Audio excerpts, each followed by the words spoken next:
Electric گاڑیاں بنانے والی امریکی کمپنی Tesla social media site X جیسی کمپنیوں کے مالک اور امریکی صدر ٹرمپ انتظامیہ میں محکمہ برائے حکومتی کارکردگی ڈوج کے سابق سربراہ ایلن مسک نے امریکہ میں ایک نئی سیاسی جماعت امریکہ پارٹی کے قیام کا اعلان کر دیا ہے۔ سوشل میڈیا سائٹ ایکس پر کی گئی پوسٹ میں ایلن مسک نے امریکی عوام کو مخاطب کر کے کہا کہ آپ ایک نئی سیاسی جماعت چاہتے ہیں اور یہ آپ کے پاس ہوگی۔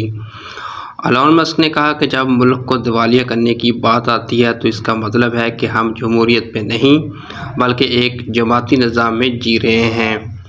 ایلن مسک نے اپنی پوسٹ میں نئی جماعت کے قیام کا اعلان کرتے ہوئے کہا کہ آج امریکہ پارٹی آپ کو آپ کی آزادی واپس دلانے کے لیے بنائی گئی ہے۔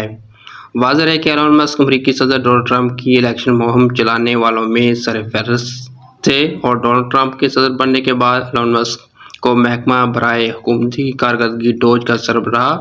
بھی بنایا گیا تھا، تاہم بعد ازاں انہوں نے اپنے عہدے سے استعفیٰ دے دیا اور پھر صدر ٹرمپ سے ان کے تعلقات بگڑتے